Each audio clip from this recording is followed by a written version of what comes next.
News 18 ಡಿಜಿಟಲ್ಗೆ ಸ್ವಾಗತ. ನಾನು ಶಿವರಾಮ ಸುಂಡಿ. ಮಧ್ಯಪ್ರಾಚ್ಯ ದೇಶಗಳಲ್ಲಿ ನಡೆದಂತಹ ಯುದ್ಧದಿಂದಾಗಿ ರೈತರಿಗೂ ಸಹ ಅದರ ಬಿಸಿ ತಟ್ಟಲಾರಂಭಿಸಿದೆ. ಅದರಲ್ಲೂ ಏನು ಈಗಾಗಲೇ ಮುಂಗಾರು ಮಳೆ ಒಂದಷ್ಟು ಆರಂಭಗೊಂಡಿರೋದ್ರಿಂದಾಗಿ ಮುಂದಿನ ದಿನಗಳಲ್ಲಿ ಮುಂಗಾರು ಬಿತ್ತನೆ ಒಂದು ಚಟುವಟಿಕೆಗಳು ಚುರುಕುಗೊಳ್ತಾ ಇರುವಂಥ ಸಂದರ್ಭದಲ್ಲಿನೇ ರೈತರಿಗೆ ಒಂದು ರೀತಿಯಲ್ಲಿ ಒಂದು ಬರಸಿಡಲಿನಂತೆಯೇ ಯುದ್ಧ ಬಡ್ದಿದೆ ಅಂತ ಹೇಳ್ಬೋದು. ಏನೆಲ್ಲ ಸಮಸ್ಯೆಗಳಾಗುತ್ತೆ ಮುಂದೆ ಮತ್ತು ಯಾವ ರೀತಿ ರೈತರಲ್ಲಿ ಆತಂಕ ಇದೆ ಅನ್ನೋದನ್ನು ನಾನು ಮುಂದೆ ಹೇಳ್ತಾ ಹೋಗ್ತೀನಿ. ಅದಕ್ಕೂ ಮುಂಚೆ ನ್ಯೂಸ್ 18 ಯೂಟ್ಯೂಬ್ ಚಾನಲ್ ಸಬ್ಸ್ಕ್ರೈಬ್ ಮಾಡಿಲ್ಲ ಅಂದರೆ ಕೂಡಲೇ ಸಬ್ಸ್ಕ್ರೈಬ್ ಮಾಡಿ, ಜೊತೆಗೆ ಇನ್ಸ್ಟಾಗ್ರಾಮ್ ಇರ್ಬೋದು, ಫೇಸ್ಬುಕ್ ಪೇಜ್ನ ಫಾಲೋ ಮಾಡೋಂತೇಳಿ ನಾನು ರಿಕ್ವೆಸ್ಟ್ ಮಾಡ್ತಾ ಇದ್ದೀನಿ.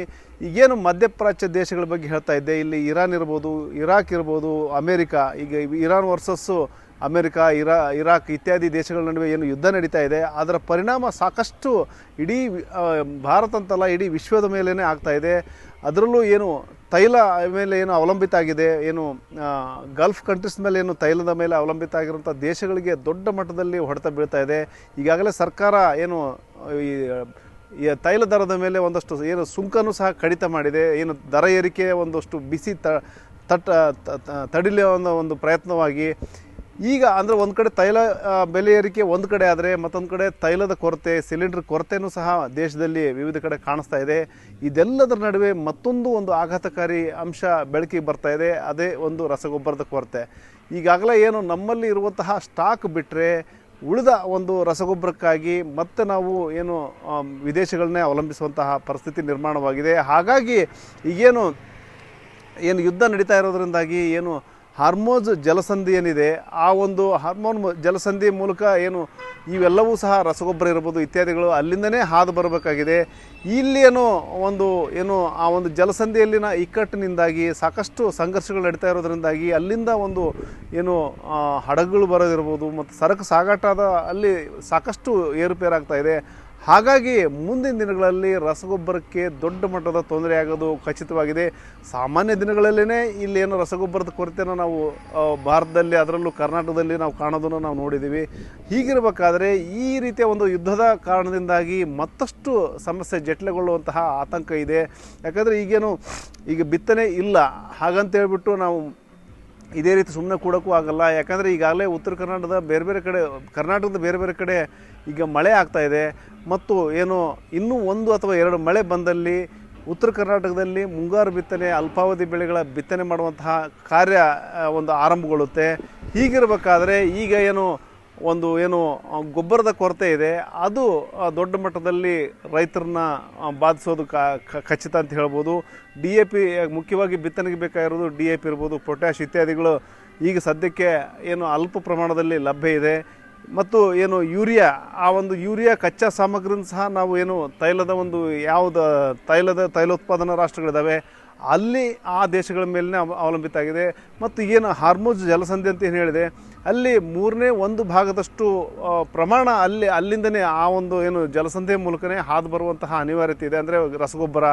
ಹಾಗಾಗಿ ಅಲ್ಲಿನ ಒಂದು ಬಿಕ್ಕಟ್ಟಿನಿಂದಾಗಿ ಈ ಮಧ್ಯಪ್ರಾಚ್ಯ ದೇಶಗಳಿನ ಯುದ್ಧದ ಒಂದು ಮುಂದುವರಿಕೆಯಿಂದಾಗಿ ಮುಂದಿನ ದಿನಗಳಲ್ಲಿ ಖಂಡಿತ ಸಾಕಷ್ಟು ತೊಂದರೆ ಆಗೇ ಆಗುತ್ತೆ. ಮತ್ತು ಈಗ ಡೀಲರ್ಗಳು ಸಹ, ರಸಗೊಬ್ಬರದ ವಿತರಕರು ಸಹ ಒಂದೇ ಮಾತು ಹೇಳ್ತಾ ಇದ್ದಾರೆ, ನಮ್ಮಲ್ಲಿ ಏನು ಸ್ಟಾಕ್ ಇದೆ ಅದನ್ನು ಕೊಡ್ತೀವಿ, ಆದರೆ ಮುಂದೆ ನಂತರದ್ದು ನಾವು ಭರವಸೆ ಕೊಡಲಿಕ್ಕಾಗಲ್ಲ. ಯಾಕಂದರೆ ಈಗ ಯುದ್ಧದ ಕಾರಣದಿಂದಾಗಿ ಸಾಕಷ್ಟು ರಸಗೊಬ್ಬರದ ಕೊರತೆ ಆಗೋದು ಖಚಿತ. ಮತ್ತು ದರನೂ ಸಹ ಈಗಿರೋ ದರ ಬಿಟ್ಟು ಮತ್ತೆ ಹೆಚ್ಚಿನ ದರ ವಿಧಿಸುವಂತಹ ಅನಿವಾರ್ಯತೆಯೂ ಸೃಷ್ಟಿಯಾಗ್ಬೋದು. ಯಾಕಂದರೆ ಇವೆಲ್ಲವೂ ಸಹ ವಿದೇಶಿ ವ್ಯವಹಾರಗಳ ಮೇಲೆ, ಅದರಲ್ಲೂ ಕೇಂದ್ರ ಸರ್ಕಾರದ ನಿರ್ಧಾರದ ಮೇಲೆ ಅವಲಂಬಿತ ಅನ್ನೋ ಒಂದು ಮಾತನ್ನು ರಸಗೊಬ್ಬರದ ವಿತರಕರು ಹೇಳ್ತಾ ಇದ್ದಾರೆ.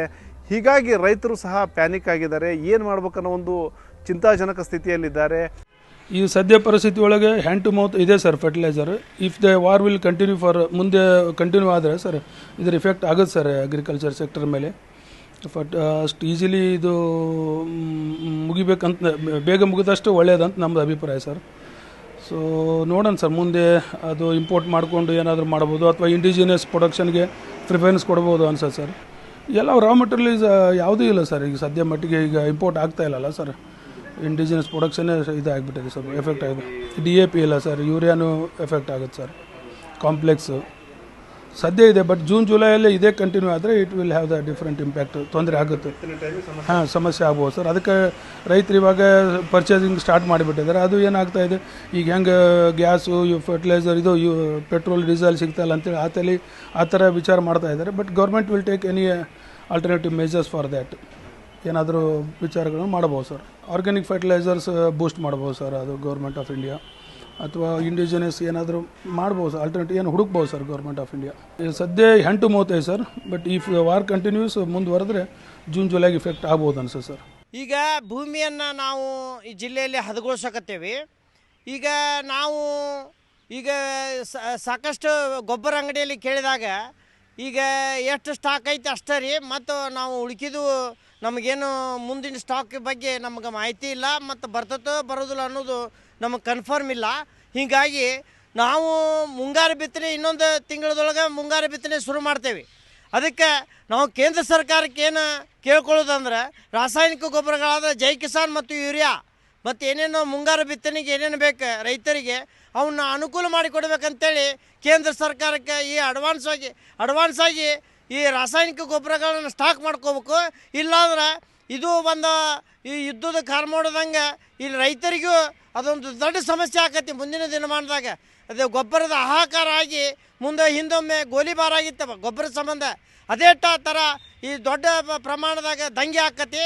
ಅದಕ್ಕೆ ಅಡ್ವಾನ್ಸ್ ಆಗಿ ನಾವು ಕೇಂದ್ರ ಸರ್ಕಾರಕ್ಕೆ ಏನು ಕೇಳ್ಕೊಳ್ಳೋದಂದ್ರೆ, ರಾಸಾಯನಿಕ ಗೊಬ್ಬರಗಳನ್ನು ಅಡ್ವಾನ್ಸ್ ನೀವು ಸ್ಟಾಕ್ ಮಾಡ್ಕೋಬೇಕಂತೇಳಿ ಈ ಮೂಲಕ ನಾನು ಕೇಳ್ಕೊತೀನಿ. ಈ ರಸಗೊಬ್ಬರದ ವಿಚಾರಕ್ಕೆ ಬಂದಾಗ ನಮ್ಮಲ್ಲಿ ಏನು ಒಂದಷ್ಟು ಆರ್ಗ್ಯಾನಿಕ್ ಒಂದಷ್ಟು ಗೊಬ್ಬರ ಮಾಡ್ತಾ ಇದ್ದರೂ ಸಹ ಅದನ್ನು ಬಿಟ್ಟು ಬಹುತೇಕ ರೈತರು ಏನಂದರೆ ಏನು ರಸಗೊಬ್ಬರದ ಮೇಲೆ ಅವಲಂಬಿತರಾಗಿದ್ದಾರೆ. ಅದು ಏನು ಪೆಟ್ರೋಲಿಯಂ ಇದರಿಂದ ಏನು ತ್ಯಾಜ್ಯದಿಂದ ಏನು ಉತ್ಪಾದನೆ ಆಗುವಂತಹ ಒಂದು ರಸಗೊಬ್ಬರದ ಮೇಲೆ ಹೆಚ್ಚು ಅವಲಂಬಿತ ಆಗಿರೋದ್ರಿಂದಾಗಿ ಇಲ್ಲಿ ಏನು ಗಲ್ಫ್ ಕಂಟ್ರೀಸ್ ಅಥವಾ ಏನು ಈಗೇನು ತೈಲ ತರ್ತೀವಿ ಅದೇ ಕಂಟ್ರಿಗಳ ಮೇಲೆ ಅವಲಂಬಿತ ಆಗೋದು. ಯಾಕಂದರೆ ಈ ಯೂರಿಯಾ ಇರ್ಬೋದು ಇತ್ಯಾದಿಗಳು ಅಲ್ಲಿನ ಕಚ್ಚಾ ಸಾಮಗ್ರಿಯ ಮೂಲಕನೇ ಇಲ್ಲಿ ಒಂದು ಕಡೆ ರಸಗೊಬ್ಬರ ಬರೋದು ಒಂದು ಕಡೆ ಸಮಸ್ಯೆ ಆಗ್ತಾಯಿದ್ರೆ, ಮತ್ತೊಂದು ಕಡೆ ಕಚ್ಚಾ ಸಾಮಗ್ರಿ ಏನು ರಸಗೊಬ್ಬರಕ್ಕೆ ಅವಶ್ಯಕತೆ ಇರುವಂತಹ ಕಚ್ಚಾ ಸಾಮಗ್ರಿ ಅಲ್ಲಿಂದ ಬರಬೇಕಾಗಿದೆ, ಅದನ್ನು ಸಹ ಸಾಗಿಸ್ಕೊಂಡು ಬರೋದು ಕಷ್ಟ ಆಗಿದೆ. ಹಾಗಾಗಿ ಇವೆಲ್ಲದರ ಪರಿಣಾಮವಾಗಿ ಮುಂದಿನ ದಿನಗಳಲ್ಲಿ ಖಂಡಿತವಾಗಿಯೂ ಸಹ ಏನು ರಸಗೊಬ್ಬರದ ಅಭಾವ ಸೃಷ್ಟಿಯಾಗೋದು ಖಚಿತವಾಗಿದೆ. ಹಾಗಾಗಿ ರೈತ ಸಮುದಾಯ ಅನ್ನದಾತರು ಈಗಿನಿಂದಲೇ ಒಂದು ಆತಂಕಕ್ಕೆ ಒಳಗಾಗ್ತಾ ಇದ್ದಾರೆ. ಈ ಒಂದು ಮುಂದಿನ ದಿನಗಳಲ್ಲಿ ಸಂಭವಿಸಬಹುದಂತಹ ಸಮಸ್ಯೆನ ತಲೆದೋರ್ಬೋದಂಥ ಸಮಸ್ಯೆ ನಿವಾರಣೆಗೆ ಕೇಂದ್ರ ಸರ್ಕಾರ ಈಗಿನಿಂದಲೇ ಒಂದಷ್ಟು ಕ್ರಮಗಳನ್ನು ಕೈಗೊಳ್ಳಬೇಕು. ಏನು ಗೊಬ್ಬರದ ಕೊರತೆ ನಿವಾರಣೆ ನಿಟ್ಟಿನಲ್ಲಿ ಸೂಕ್ತ ಕ್ರಮ ಕೈಗೊಳ್ಳೋದ್ರ ಜೊತೆಗೆ ಮುಂಗಾರು ಬಿತ್ತನೆ ಇರ್ಬೋದು ಮತ್ತು ಏನು ಒಟ್ಟು ರೈತರ ಬಿತ್ತನೆಗೆ ಈ ಅನುಕೂಲ ಮಾಡಿಕೊಡೋ ನಿಟ್ಟಿನಲ್ಲಿ ಕೇಂದ್ರ ಸರ್ಕಾರ ಕ್ರಮ ಕೈಗೊಳ್ಳಬೇಕನ್ನೋ ಒಂದು ಆಗ್ರಹನ ಮಾಡ್ತಾ ಇದ್ದಾರೆ. ಒಟ್ಟಾರೆ ಏನು ಮಧ್ಯಪ್ರಾಚ್ಯ ದೇಶಗಳಲ್ಲಿನ ಏನು ಯುದ್ಧದ ಭೀತಿ, ಯುದ್ಧದ ಕಾರ್ಮೋಡ ಇಲ್ಲೂ ಸಹ ಒಂದು ಆವರಿಸಿದೆ ಅಂತ ಹೇಳ್ಬೋದು. ರೈತ ಸಮುದಾಯ ಏನು ಬಿತ್ತನೆ ಮುಂದೆ ಇದ್ದರೂ ಸಹ ಈಗಿನಿಂದಲೇ ಆತಂಕಕ್ಕೊಳಗಾಗಿದ್ದಾರೆ ಅನ್ನೋದು ಖಚಿತ. ಶಿವರಾಮ ಸುಂಡಿ, ನ್ಯೂಸ್ 18 ಹುಬ್ಬಳ್ಳಿ.